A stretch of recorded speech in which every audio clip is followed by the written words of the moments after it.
Beef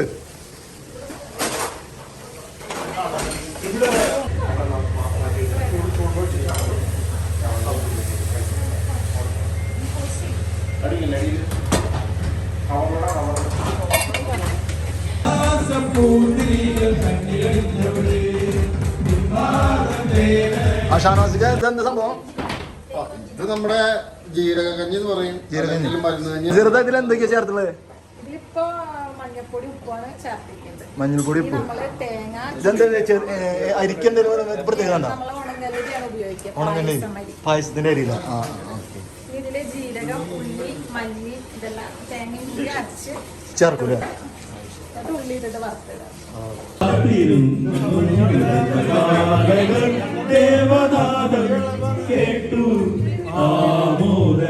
നിങ്ങൾ സസൂക്ഷ്മം കേട്ട് പഠിക്കേണ്ടതാണ്. അടുത്ത തലമുറയ്ക്ക് ഇത് തുടരാനാണ്, ഇത് തുടർന്ന് കൊണ്ടുപോകേണ്ടതാണ്. അല്ലെങ്കിൽ ഞങ്ങൾ ഈ ജനറേഷനോട് കൂടി ഇത് ഈ കലാരൂപം ഇവിടെ അസ്തമിക്കുന്നു. അങ്ങനെ ഒരു അവസ്ഥ ഉണ്ടാവാതിരിക്കാൻ പുതിയ ജനറേഷൻ. അപ്പോൾ എല്ലാവർക്കും നമസ്കാരം. നമ്മുടെ പുതിയ വീഡിയോയിലേക്ക് എല്ലാവർക്കും സ്വാഗതം. ഇന്ന് നമ്മളൊരു ഇഫ്താറിൻ്റെ വീഡിയോ ആണ് കേട്ടോ. അപ്പോൾ ഇന്ന് നമ്മൾ പൂരംകടീസിൻ്റെ ഇഫ്താറാണെന്ന്.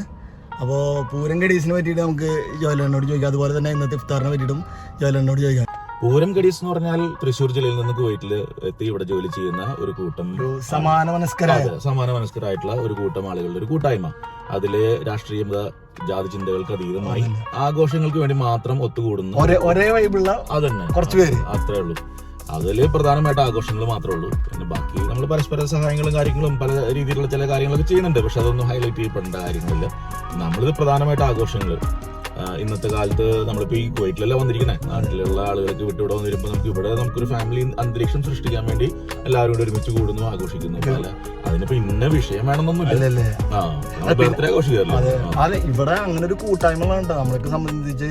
ഒറ്റയ്ക്ക് നിൽക്കുമ്പോ വളരെ ബോറും ഭയങ്കര സ്ട്രെസ്സും ആണ്. ഇങ്ങനൊരു കൂട്ടുകെട്ടൊക്കെ ഉള്ളതാണ് അതിന്റെ ഒരു ഇവിടെ നിൽക്കാൻ തന്നെ നമുക്കൊരു ഊർജ്ജം. തീർച്ചയായിട്ടും ജോലിയുടെ സ്ട്രെസ് അല്ലെങ്കിൽ ഫാമിലിയുമായി ബന്ധപ്പെട്ട മക്കളുടെ കാര്യങ്ങൾ, ഇങ്ങനത്തെ വിഷയങ്ങളിൽ നിന്നൊക്കെ മോചനം ഇതെല്ലാവരും കൂടി ഒരുമിച്ച് കൂടുമ്പോഴാണ് ആ സന്തോഷവും അതുപോലുള്ള ആ കൂട്ടായ്മയും. അത് മക്കൾക്ക് ഭയങ്കര സന്തോഷമാണ്. ഒരുമിച്ച് നമ്മളെല്ലാവരും കൂടുന്നത് ഫാമിലികൾക്ക് ഇഷ്ടമാണല്ലോ. അവരും അതിന്റെ ഒപ്പം ഉണ്ടല്ലോ എല്ലാ കാര്യങ്ങൾക്കും. നമ്മുടെ ഇഫ്താറിനൊക്കെ ശരിക്കും എല്ലാവരും കുട്ടികളായാലും ഫുൾ ഫാമിലി അടിപൊളിയായിട്ട് എൻജോയ് ചെയ്തിട്ടുണ്ട്. ഫുൾ ഇൻവോൾവ്മെന്റ് ആയിരുന്നു എല്ലാവരുടെയും. അതില് നാട്ടിലുള്ള ചില സ്പെഷ്യൽ സാധനങ്ങളൊക്കെ ഉണ്ടാക്കിയിട്ടുണ്ടല്ലോ. ഉന്നക്കായ ഉണ്ടാക്കിയിട്ടുണ്ട്, പിന്നെ സ്പെഷ്യൽ ജീരകക്കഞ്ഞി. അതന്നെ, അതൊക്കെ വളരെ അപൂർവമായിട്ട് നമ്മൾ കഴിക്കാം. ഞാൻ ആദ്യമായിട്ടാണ് ഫസ്റ്റ് ടൈം കഴിക്കണത്. അത് വളരെ അപൂർവമായിട്ടാണ് നമുക്ക് കിട്ടാറ്. അത് ഉഗ്രനായിട്ട് ഉണ്ടാക്കിയിട്ടുണ്ടായിരുന്നു. പിന്നെ വെള്ളപ്പം ലൈവായിരുന്നു. വെള്ളപ്പം വളരെ ലൈവായിട്ട് ഉണ്ടാക്കിയത് സൂപ്പർ. നാട്ടിൽ കിട്ടുന്ന പോലുള്ള വെള്ളപ്പായിരുന്നു. പത്തിരി നന്നായിട്ടുണ്ട്, സൂപ്പർ നൈസ് പത്തിരി. 4 കൂട്ടി പിടിച്ചാൽ ഒരു പ്രാവശ്യം കഴിക്കും. ആ രീതിയിൽ കഴിക്കേണ്ട വരും. പിന്നെ ബീഫ് നന്നായിട്ട് ചെയ്തില്ലേ? ബീഫ് സന്തോഷ് നായനും കൂടി ചെയ്തു. പിന്നെ സാലഡിനെ കാര്യം എടുത്ത് പറയണം, കാരണം നൗഷാദ് 1-2 സാലഡ് നല്ല സൂപ്പർ ആയിട്ട് ഉണ്ടാക്കി കൊണ്ടുവന്നുണ്ട്. പിന്നെ പഴംപൊരി വിടാൻ പറ്റുമോ? പഴംപൊരി വിടാൻ പറ്റില്ല. ബിപിൻ ഭായുടെ പഴംപൊരി സൂപ്പർ ആയിട്ട്. അതെ, samosa veg and cheese samosa എല്ലാം ഒന്നിനൊന്ന് വെച്ചാ അടിപൊളിയായിരുന്നു. പിന്നെ ഒരു കാര്യം എന്താന്ന് വെച്ചാൽ നമുക്ക് ബീഫിന് 2 ടൈപ്പ് ഉണ്ടായിരുന്നില്ലേ? ഒരെണ്ണം മനീഷ് ഫ്രൈ ചെയ്തുകൊണ്ടുവന്നു അല്ലേ? അതുണ്ടായിരുന്നു. ഇതൊക്കെ നിന്ന് കോർഡിനേറ്റ് ചെയ്യാൻ നമ്മുടെ പ്രസാദ് ഭായി ഉണ്ടായിരുന്നല്ലോ. പ്രസാദ് ബിന്ദു വന്ന് രാവിലെ എത്തിയിട്ടുള്ളൂ, ഫ്ലൈറ്റില് എത്തിയിട്ടുള്ളൂ. ഉറങ്ങ പോലും ചെയ്യാതെ ആള് നേരെ സീനിലേക്ക് വന്നു. അവിടെ നമ്മുടെ സന്തോഷിന്റെ അതെ.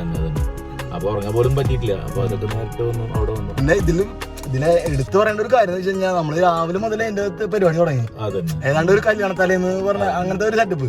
അത് നമ്മൾ ഒരുമിച്ച് കുറെ സവാള രീതിയിലും കാര്യങ്ങളൊക്കെ ആയിട്ടുണ്ടായിരുന്നു അതിന്റെ കൂടെ. പക്ഷെ ജോയേട്ടനൊക്കെ ചിക്കനും ഇതൊക്കെ വീട്ടിൽ നിന്ന് പ്രിപ്പയർ ചെയ്ത് കൊണ്ടുവന്നു.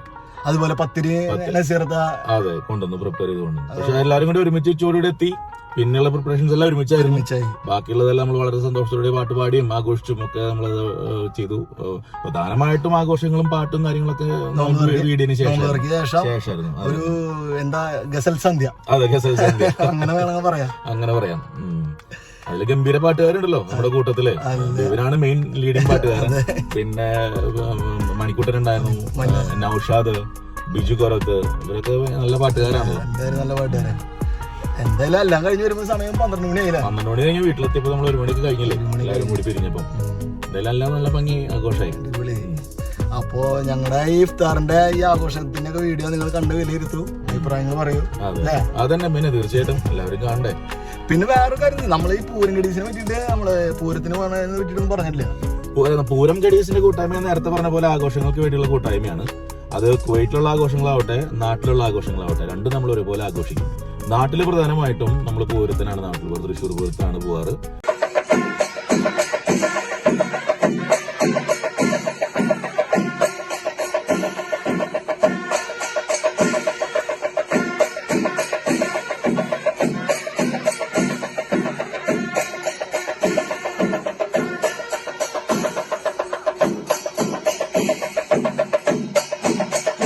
അതിന്റെ കൂട്ടത്തില് പെരുന്നാളുകളും മറ്റുള്ള കാര്യങ്ങളൊക്കെ നമ്മൾ ആഘോഷിക്കും. പൂരത്തിന് എക്സ്ക്ലൂസീവ്ലി എന്ത് തിരക്കുണ്ടെങ്കിലും ആ സമയത്ത് ഒരു 4 ദിവസം 4-5 ദിവസം നമ്മൾ നാട്ടിൽ ചെലവഴിക്കും. തുടക്കം മുതൽ തൃശ്ശൂർ പൂരം തന്നെ. തൃശ്ശൂർ പൂരത്തിന്റെ സാമ്പിൾ വെടിക്കെട്ട് തൊട്ട് പിന്നെയുള്ള എല്ലാ ദിവസങ്ങളിലും ഉച്ചപ്പൂരം വരെ ഉള്ള കാര്യങ്ങളെല്ലാം ആഘോഷിച്ചിട്ടാണ് നമ്മൾ തിരിച്ചു പോരാറ്. ഒരുപക്ഷെ നമ്മൾ വീട്ടിലേക്ക് സ്വന്തം വീട്ടിൽ തന്നെ വളരെ കുറച്ച് നേരം ഉണ്ടാവാറുള്ളൂ. ബാക്കിയുള്ള സമയം നമ്മൾ ഒരുമിച്ച് ഹോട്ടൽ റൂമിലായിരിക്കും, തൃശ്ശൂർ റൗണ്ടിലായിരിക്കും. തൃശ്ശൂരിന്റെ കാഴ്ചകളൊക്കെ കണ്ട് അലഞ്ഞ് നടന്ന് നമ്മൾ ഒരേ രീതിയിലുള്ള ഡ്രസ്സൊക്കെ ഇടാറില്ല. ഡ്രസ് കോഡ് ഉണ്ട് പൂരത്തിന് ഞങ്ങൾക്ക്. വെടിക്കെട്ട് സാമ്പിൾ വെടിക്കെട്ട് തൊട്ട് തുടങ്ങും. പിന്നെ പൂരക്കാഴ്ചകൾ ഒരുപാടുണ്ടല്ലോ തൃശ്ശൂര്. അവിടെ എക്സിബിഷൻ ഉണ്ട്, പിന്നെ ബാക്കിയുള്ള ഒരുപാട് കാര്യങ്ങൾ അവിടെ നടക്കുന്ന എല്ലാം കാഴ്ചകളാണ്. അത് തൃശ്ശൂരിലുള്ള കാര്യം. അതുപോലെ തന്നെ ബാക്കി പെരുന്നാളുകൾ ചിലതൊക്കെ പോകാറുണ്ട്, ആഘോഷിക്കാറുണ്ട്. പിന്നെ കുവൈറ്റിലാണെങ്കിൽ ഞങ്ങൾ ഇടയ്ക്ക് ഇതുപോലെ കൂടും. അത് ബർത്ത്ഡേക്ക് ആവാം, ഈദിനാവാം, Onam Vishu Christmas new year ഇതിനൊക്കെ ആവാം. ആഘോഷം നമുക്കൊരു വിഷയമല്ല, ഒരു കാരണം കിട്ടിയാൽ മതി. അതെ, അങ്ങനെ കൂടുന്നു, ഒരുമിച്ച് ഭക്ഷണം പാകം ചെയ്യുന്നു, ഒരുമിച്ചിരുന്ന് കഴിക്കുന്നു, അതിന്റെ കൂട്ടത്തിൽ പാട്ടുകൾ പാടുന്നു, ഹാപ്പി ആയിട്ട് എല്ലാവരും തമാശകളൊക്കെ പറഞ്ഞ് അങ്ങനെ പിരിയുന്നു. പിന്നെ ഈ കുവൈറ്റ് പോലൊരു സ്ഥലത്ത് ഇതൊക്കെ തന്നെ ഏറ്റവും വലിയ സന്തോഷം. അത്തരം ഒരു ചെറിയ രാജ്യത്ത് ഇതുപോലുള്ള നമ്മൾ നാട്ടിൽ നിന്ന് വിട്ടു നിൽക്കുകയല്ലേ, നാട്ടിലുള്ള സുഹൃത്തുക്കളെയും ബന്ധുക്കളൊക്കെ വിട്ടിട്ട് വരുമ്പോൾ ഇതുപോലെ തന്നെ സമ്മാനമായിട്ട് ഇതുപോലെ തന്നെ എല്ലാ ഒരു സുഹൃത്തുക്കളുടെ ഒരു കൂട്ടായ്മ, നമ്മുടെ ബന്ധുക്കളെ പോലെ തന്നെ നമ്മുടെ കൂടെ ചേർന്ന് നിൽക്കുന്ന ഒരേ വൈബുള്ള കുറെ ആളുകളുടെ ഒരു കൂട്ടായ്മ. അപ്പൊ പിന്നെ ബാക്കിയുള്ള കാഴ്ചകൾ നീ കാണിച്ചു കൊടുക്കും. അപ്പൊ നമ്മുടെ ഇഫ്താറിന്റെ കാഴ്ചകൾ നിങ്ങൾ ഇത് കണ്ടിട്ട് അഭിപ്രായങ്ങൾ പറയേ. അതന്നെ. അപ്പൊ നന്ദി, നമസ്കാരം.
പല ആളുകളുണ്ട് എടുത്ത്